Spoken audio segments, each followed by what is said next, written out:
Buen día, ¿cómo están? Mi nombre es Saúl López Santizo. Estoy aquí en la casa de mi hijo y estamos en la temporada del Día de Acción de Gracias.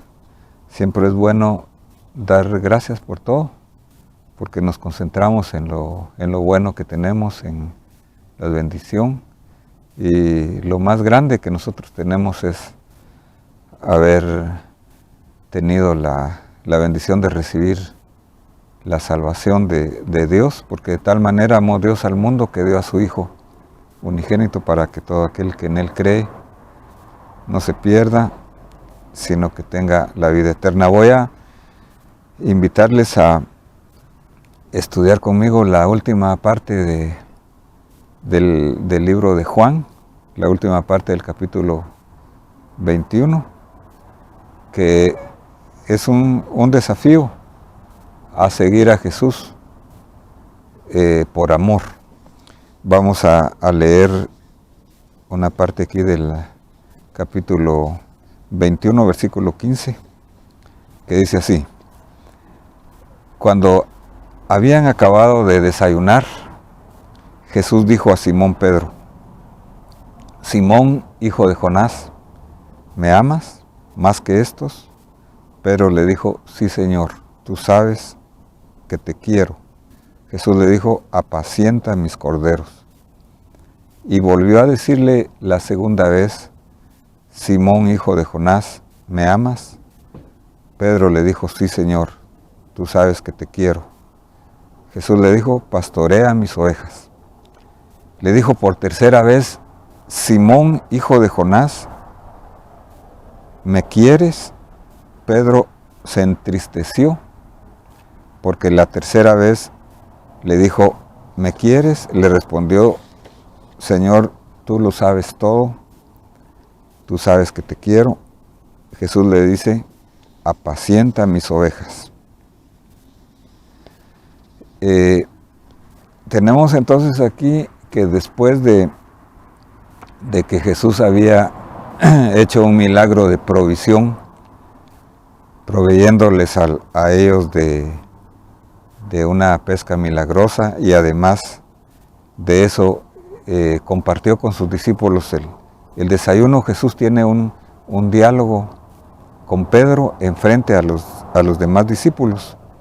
Este diálogo se hizo para restaurar a Pedro, para restaurar especialmente la comunión con su maestro, y para retomar la visión de la misión y el llamado que Pedro tenía de parte de su maestro. Pedro había negado 3 veces al Señor en frente a los enemigos de Jesús. Pedro había sido infiel antes de la crucifixión, a pesar de que él había prometido que él no le negaría. Había dicho en Mateo 26:33, aunque todos se aparten de ti, yo nunca me apartaré. Después de esta situación, ahora Jesús está ya resucitado, y Jesús le muestra una visión que debe tener Pedro, y le da requerimientos a él para continuar con el cumplimiento de su misión. Realmente el propósito de nuestra vida se logra solamente cuando lo encontramos nosotros al seguir a Jesús como sus discípulos, haciendo todo lo que Él nos diga, el servicio a los demás, únicamente por amor a Él. Tomando en cuenta que nosotros no somos dueños, sino que solamente somos administradores de todo lo que el Señor nos ha dado, nuestros talentos, nuestros dones, todas las cosas que Dios en su bondad nos ha hecho. Tenemos nosotros que administrarlo todo para la gloria de Dios y para el servicio a los demás. Entonces, Jesús le dice a Pedro, en primer lugar, no le llama Pedro, sino le llama Simón, hijo de Jonás, como cuando a uno le llaman por su nombre, a mí me llamarían Carlos Saúl.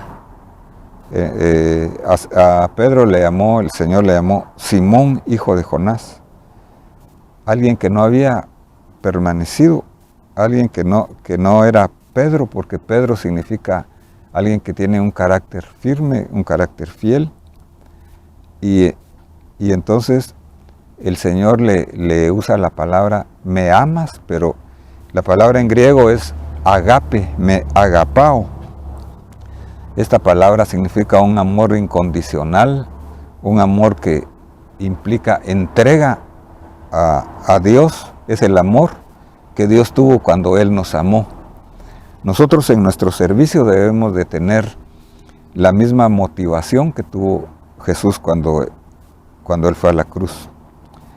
Le dice, me amas más que estos, porque Él había prometido, Él había dicho, aunque todos te negaran, yo no lo voy a hacer.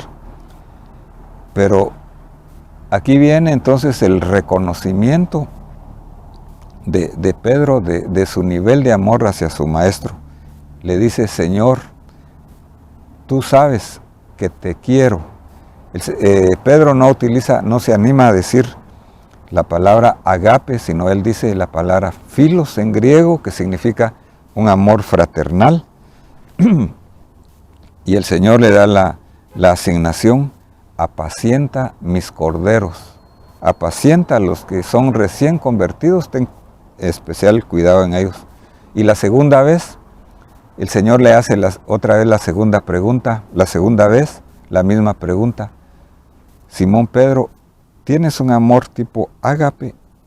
Y Pedro le contesta en la misma forma, teniendo conciencia de su nivel de amor hacia el Señor, y le dice, tú sabes que yo tengo un amor filos hacia ti. Y Jesús le dice, pastorea mis ovejas. Entonces otra situación interesante que tenemos que ver aquí es que las ovejas son del Señor, el trabajo en la obra del Señor es del Señor, no es nuestro, no era de Pedro las ovejas, solamente Pedro tenía que ser un administrador. Y le dice por tercera vez, Simón, hijo de Jonás, ¿me quieres? Entonces el Señor ya baja el nivel aquí, ya no le dice ágape, sino le dice filos, me filos, y Pedro se entristeció. Entonces él tomó no solamente conciencia, sino que es un nivel emocional donde hay un reconocimiento del nivel de amor que él tiene. El Señor entonces no le está recriminando por qué le negó. El Señor no le está pidiendo arrepentimiento ni pidiendo confesión. Sin embargo, Él está confesando aquí porque tiene que haber una conciencia del nivel en que nosotros estamos, tiene que haber un reconocimiento que es confesión y un arrepentimiento que es un retomar nuestra dirección hacia donde debemos de ir. Y entonces Pedro le responde, Señor, tú conoces todo, tú sabes que te quiero.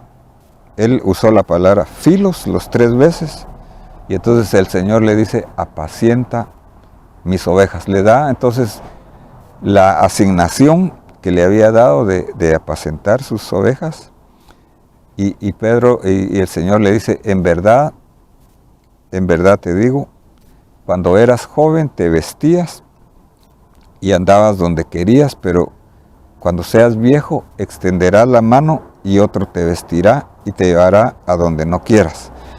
Eso dijo dando a entender la clase de muerte con que Pedro glorificaría a Dios, y habiendo dicho esto le dice, sígueme, acompáñame. Entonces, después de haber reconocido él su situación, Jesús le da el destino que tenía. Él iría a morir. La tradición nos dice que él murió también crucificado como un mártir, y él dijo que no era digno de morir como su maestro, pidió que muriera con la cabeza así para abajo. Lo que él no había podido hacer. Él no había querido exponer su vida cuando Jesús fue crucificado. Aquí tenía una oportunidad. Y el Señor le marca entonces su destino para glorificar a Dios. Si nosotros vivimos o morimos, somos del Señor. El Señor debe ser glorificado. Pero hay otra situación aquí. Pedro, volviéndose, vio que le seguía el discípulo a quien Jesús amaba, el que en la cena se había recostado sobre el pecho de Jesús y había dicho: Señor, ¿quién es el que me va a entregar? Entonces Pedro, al verlo, dijo: Señor, le dijo a Jesús: Señor, ¿y este qué? Y Jesús le dijo: si yo quiero que él se quede hasta que yo venga, ¿qué a ti? Tú sígueme. Entonces, la asignación de lo que nos toca vivir es algo muy personal. Depende de la voluntad del Señor. El Señor le dice a Pedro: si yo quiero que éste se quede hasta que yo venga, a ti ¿qué te importa? Tú sígueme. A cada uno entonces de nosotros nos es dada una asignación que depende de el tiempo que nos ha tocado vivir, el lugar donde estamos, el trabajo que estamos realizando, la familia que tenemos. Nos es dada una asignación diferente, tal y como cada uno de nosotros tenemos una huella diferente. A cada uno se nos es dado un llamado diferente que no tiene que ser comparado con nadie. A Juan le iba a tocar vivir una vida longeva. Se cree que él vivió hasta cerca de 90 años. Él fue el que escribió el Apocalipsis. Sin embargo, Pedro iba a ser mártir después. Esto dependía más de la soberanía, de la voluntad del Señor Jesús. Por eso el dicho se propagó entre los hermanos que aquel discípulo no moriría, pero Jesús no dijo que no moriría, sino dijo: si yo quiero que él se quede hasta que yo venga, ¿a ti qué? Este es el discípulo que da testimonio de estas cosas y el que escribió esto. Y sabemos que su testimonio es verdadero. Entonces, ya para terminar, podemos concluir que la mejor motivación para seguir al Señor Jesús en el discipulado es hacerlo por amor, siguiéndolo solamente a Él, teniendo la misma motivación que Él tuvo al venir a este mundo, que fue porque de tal manera nos amó que dio su propia vida. Fue con un amor servicial, con un amor de entrega. Debe ser la misma motivación, por amor únicamente. Cuando nosotros queremos retomar realmente esta visión, tenemos que tener transparencia delante de Él al acercarnos en oración, exponiendo nuestra condición, sabiendo que Él nos conoce, y retornar realmente a nuestro llamado, que es algo muy personal, que no tiene nada que ver con los demás. Es un llamado personal que tenemos que hacerlo con amor, como decía el apóstol Pablo: todo lo que hacéis de palabra o de hecho, hacedlo todo como para el Señor, sabiendo que de Él tendremos la recompensa. Tomar la decisión de seguirle es una decisión muy personal. Si tú no has decidido todavía seguir al Señor como discípulo, te invito a que lo hagas. Él nos amó tanto que dio a su Hijo. No hay nadie que nos ame más como el amor del Señor Jesucristo. A Él podemos confiarle totalmente nuestra vida. El desafío, entonces, en esta hora, ya para concluir esta serie, es de amar al Señor, en el cual hemos creído como el Hijo de Dios, el cual nos ha dado vida abundante, tomando en cuenta que nosotros somos responsables de nuestras propias decisiones y de seguir personalmente al Señor, y que nuestro llamado es específico y es diferente. Le pertenecemos al Señor por creación y por redención, y Él nos ha salvado para la gloria de su nombre y para ser luz de este mundo. Que Dios te bendiga. Te invito a que nos sigas viendo en la siguiente serie muy interesante que vamos a tener. Te invito a que si no te has inscrito puedas hacerlo inscribiéndote y haciendo un clic en la campanita de notificaciones. También te invito a que puedas ver otra vez este video, que puedas compartirlo si así lo deseas y que también puedas escuchar los otros videos.